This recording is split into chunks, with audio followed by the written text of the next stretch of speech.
Okay, let's jump right in. Right now, decisions being made in Washington are shaping our world in real time. Think of us as your global command post for today. We're tracking 4 huge stories as they're unfolding.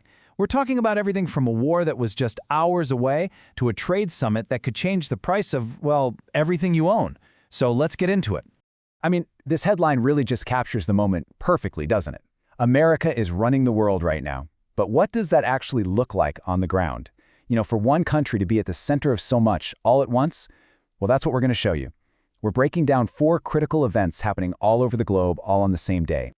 Okay, first up, the Middle East. Our top story here is a crisis that's literally unfolding against the clock. And really, it does not get much more dramatic than this. Things were so tense that the U.S. was just 2 hours away from launching a major bombing campaign against Iran. Can you imagine? Then, with minutes to spare, a last-minute call. A ceasefire, which was brokered by Pakistan, has put the whole thing on hold, for 2 weeks anyway. But, and this is a big but, it all hinges on one absolutely critical condition. And yep, that condition is keeping this tiny waterway, the Strait of Hormuz, open. And you can see here why the stakes are just so incredibly high. A full 20% of the entire world's oil supply flows through this one single narrow channel. 20%! If that closes, it's like someone just reached out and turned off a giant valve on the global economy. So the really crucial point here is just how incredibly fragile this whole thing is.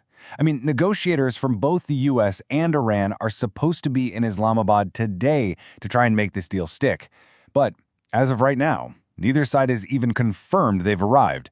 And to make things even more complicated, Israel is saying, hey, this ceasefire, it doesn't apply to our strikes in Lebanon. So yeah, these next 48 hours are going to be absolutely critical. All right, let's shift gears now. We're moving from military brinksmanship over to the economic front. There's a huge face-to-face meeting happening between the US and China, and believe me, the outcome here could have some very real, direct consequences for your wallet. So it's been a year since the Trump administration put these major tariffs in place, and the result has been, well, fascinating. Everyone was afraid of this big economic collapse, right? But it never happened. As you can see, global trade didn't collapse. It just rerouted. It found a new way. In fact, get this, both US imports and Chinese exports have actually hit all-time highs. The global market just adapted. So, with President Trump heading to Beijing, what's the actual core of this negotiation? What are they really arguing about? Well, it pretty much boils down to this. The US basically holds the keys to advanced semiconductor technology, the tiny brains inside our electronics, and China desperately needs it. But on the other hand, China controls most of the world's rare earth minerals, which, you guessed it, are absolutely essential for making, well, nearly all modern electronics. It's a classic standoff. Okay, so why should you care about any of this? Well, it's simple. The outcome of this one summit is going to directly influence the price you pay for everyday things, like your iPhone or an electric vehicle.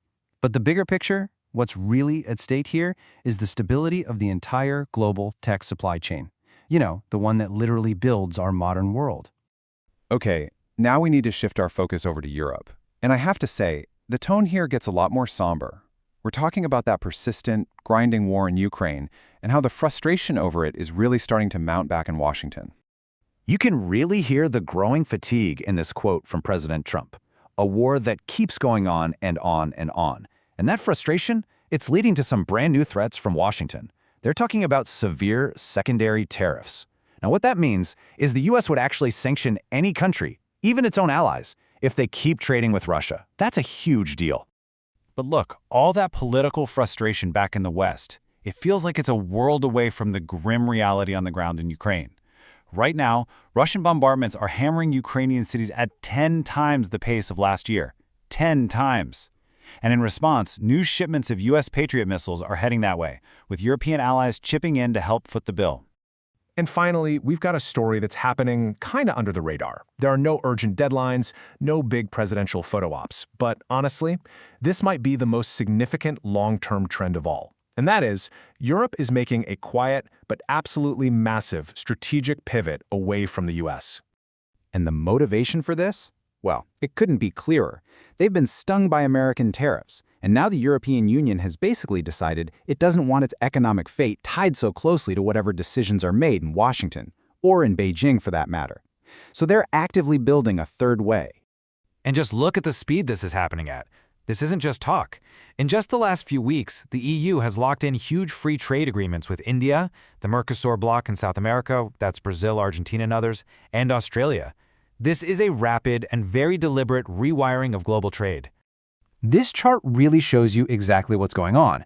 Right now, if you look at Europe's trade, the US and China together make up about a third of it. And that slice of the pie, that's the part that Europe is now strategically and very deliberately trying to make smaller by building up stronger ties with, well, everyone else. So let's just pull back for a second and look at the big picture.